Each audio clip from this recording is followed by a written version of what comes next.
The first piece of equipment I owned in my life was a tractor that I bought to support the sawmill that I built when I was 22 years old.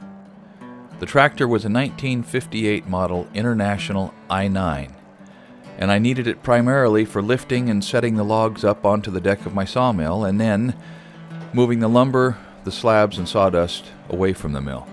I bought that tractor when I was 27. I knew when I bought it that the engine was seized up, and I was pretty proud of myself once I got it running. By the way, that's my daughter and my video producer standing behind me in this photo. I did a little bit of dirt work with that old tractor. It was old enough that it always drove me crazy when I just had to find parts. But even though I often fantasized about a newer, nicer, bigger, faster, stronger, smarter machine, I was always extremely grateful to have this old boy. I bought it for $200 from the local irrigation district in Powell, Wyoming, and ended up selling it after I moved it and the sawmill back to Oregon in 1993. The next portion of my career was pretty much exclusively carpentry. And when you're building and remodeling, there's just not a lot of ways for equipment to help. Sure, occasionally a forklift or a crane shows up, but primarily it's just you and your bare hands. Now in this picture we're using a backhoe and a forklift to get these trusses up onto the posts. And this is me climbing around, and I think because of my childhood growing up around logging, I really understood the benefit that heavy equipment could provide on any job site. In fact, I think I was a little more tuned in with that than some of the other carpenters that I worked with. This is the first house that I built for my family, really the first spec house that I built. And there was no heavy equipment on site for this or many of the other houses that I've built over the years. But I'm showing you this picture so you can see that this truck, right here, parked in front of this project, is one of the forefathers of my tool tank. As you can see in the picture, I had already identified a flatbed as being the way to go, and the locations of these two toolboxes exist on my work rig just about exactly like this to this day. Now, when I moved back from Oregon to Las Vegas, I went into business with my dad, logging.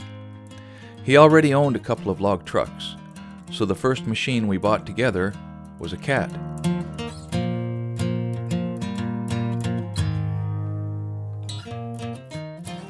The first one we had was a D4, which we later upgraded to this D6C. After the 4, it was a night and day difference to climb up onto that 6. Now yes, a D6 is still considered a small cat, but boy, it felt like almost unlimited power, and it would pull in just about as many second growth fir logs as we could choke into the turn, and it wasn't that much harder to maintain or to fuel for that matter. Now early on, we had already converted one of the log trucks to a log loader, which increased production and allowed us to make more money with less labor. And if you're interested in logging, you might take a look at a podcast we did recently talking about a lot of the basics of this industry. The basics, at least as I know them and experienced them as someone who grew up in this area and has been around it most of my life. So there's a video of this podcast on our second channel if you want to check it out. And at the end of the day, they would know how much wood they'd put on the ground and thus how much money they made, and they made a ton of money. But they usually only worked 6 hours because you would exhaust yourself, and once you got tired, you'd get killed. And frankly, they usually made about 2 days' wages in 6 hours. Wow. This cat belongs to my friend Bill Martineau, whom you might remember from a few years ago when we did a video on cutting down some of these white oak trees on his place. The D6 we had was almost identical to this one. And if I needed a cat today, I'd go out and buy another one just about like it. Now, even though this machine is 43 years old, parts are readily available, it's easy to work on, and it can really climb, it really pulls, and it really pushes.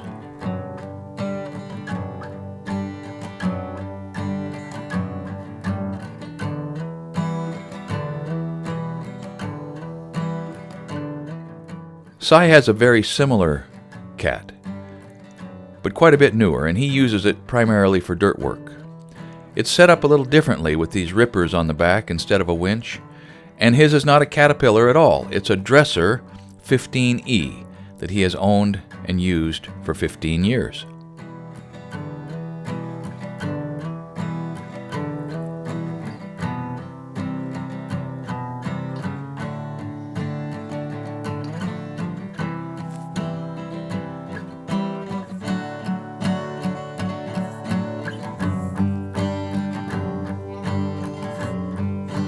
I was able to use the D6 for a couple of jobs while I was transitioning from logging back into construction.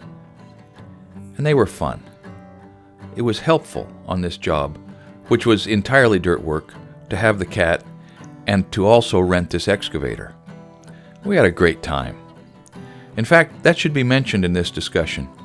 It is seriously big fun to operate heavy equipment.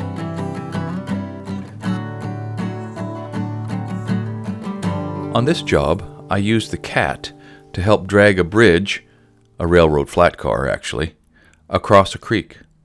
It was a fun and challenging rigging and mechanical advantage puzzle to get this job done with just the cat, only accessible from the near side of the creek. I'll try to find some more pictures and someday show you what we did. This is a case backhoe that I owned for several years. I bought this machine from an equipment rental yard, and it helped me with a lot of jobs that I was doing, mostly foundations and big flat work. When I bought it, I imagined that I would sort of transition a lot of my work to dirt work and site prep types of things, but I was never really able to make that happen. In order to fully utilize a machine like this, you got to have a dump truck, and I just never got around to finding and buying and jumping into life as a dump truck owner.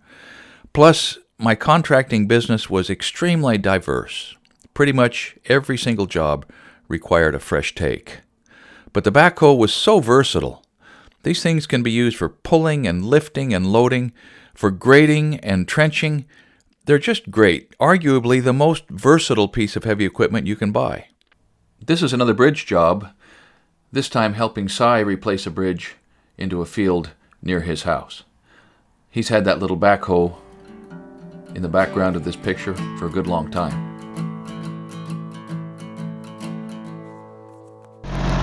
Just finishing up cutting off a root, age 80. My lovely wife out here supervising, getting ready to take care of her bees. Pretty good shape. This is the Kubota that you've seen several times that I've owned with my dad for the last 10 years or so. It's a really terrific, all-around sort of multi-tool platform. It's small enough that I can haul it on my dump trailer with my work truck, but it's just barely big enough that I can move material, drill post holes, plow the garden, mow the field, move pallets, and even dig with the backhoe attachment that I have for it. Now this would be considered a tractor, and tractors are famously versatile in the work they can get done. And if I was going to upgrade this, I might get just a little bigger machine. The newer ones have a hydrostatic drive that's easier to operate, but maybe harder to maintain. I don't know. But it doesn't matter because I really doubt that I will ever replace this little guy. You've probably seen us using it at the spec house, and you are certainly going to see us use it a lot more once we get to the landscaping phase of that project. This little Kubota is pretty much a toy, but sometimes a toy is all you need. So we're just thankful to own it. Speaking of tractors and backhoes, we did some videos a couple of years ago about a project in Arizona that Nate built. He has a friend, Mitchell, who helped with the dirt work, who had a much larger tractor than our Kubota that got a serious amount of work done. Grading, moving material, loading trucks, lifting light poles, all sorts of things. And it's just another example of how incredibly versatile a wheel tractor with a bucket can be. That machine in particular, a John Deere 210, Mitchell informed us, is almost legendary for its bang-for-the-buck ability to get work done.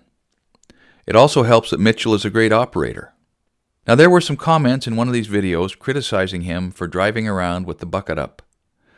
But if you've ever driven a tractor and tried to do precision, detailed work like what they were doing with that driveway, using the front of the bucket and the back of the bucket with that Gannon box, you would know that sometimes you just have to have that bucket out of the way or you just can't see what you're doing.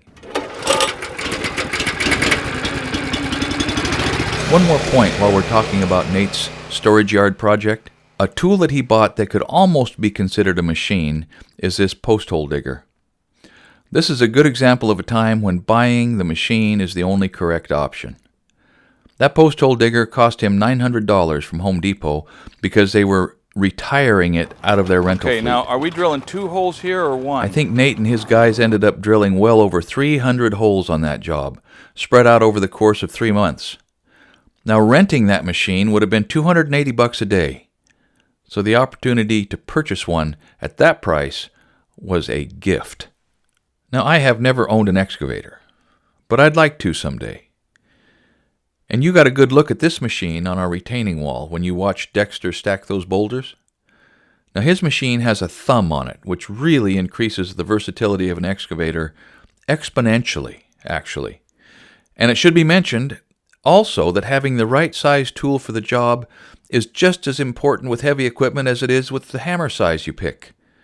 This big excavator is incredibly powerful and can get a tremendous amount of work done.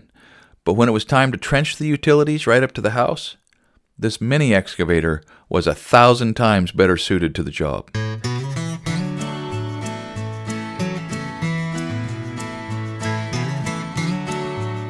Brian Reynolds, who owns the excavator that Dexter was operating that day, also has a really neat skid steer that he used on the job a lot. Skid steers are the alternative platform to a tractor that a lot of people choose. They're extremely versatile, relatively inexpensive, and overall a machine that punches above its weight. The ones with tracks instead of tires are especially useful. They stick flat to the ground. You never have to fix a flat tire, and you always have great traction.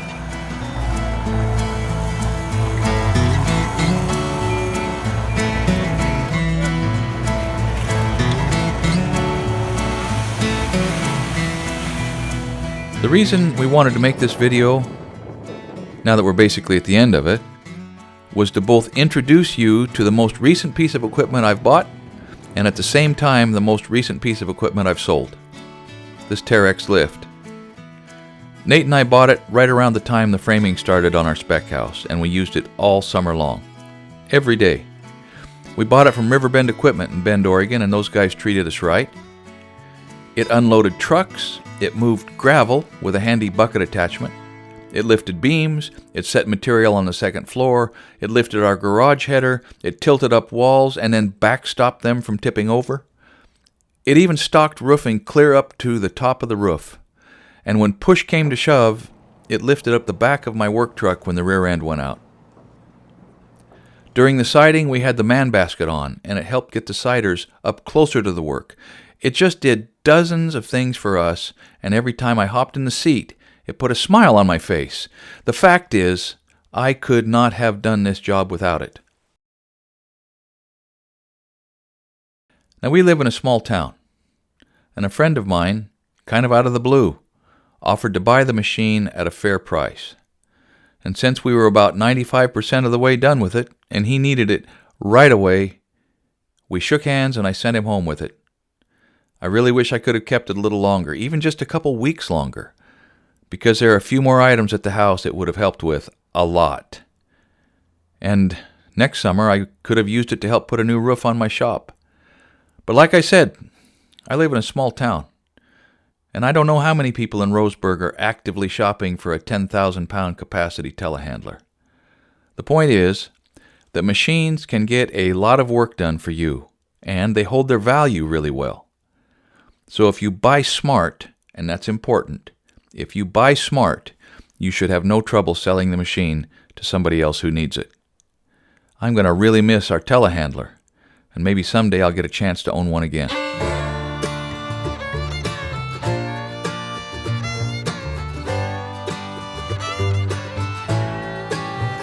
I would encourage everybody watching this video to try to think of the ways in which heavy equipment could improve your life and help you be more productive. Now, I know that many of you already get this 100%. But if you haven't been around equipment a lot in your life or worked around it, it's easy to sort of think of work entirely as sweat and physical labor. If you have not been around equipment a lot, or if you're just not used to incorporating it into your workflow, you might be missing out. There's almost certainly a machine that will increase the productivity of your work. And if you are patient, frugal, and creative, you will find a way to buy what you need. There are trenchers of every size and shape. There are miniature skid steers that fit inside of a 36-inch opening like this one. There are wood splitters of all kinds and varieties. There are floor scrapers, there are stump grinders, there are cranes and compactors and lifts, and just about everything under the sun. So I hope you dig in. Thanks for watching Essential Craftsman, and keep up the good work.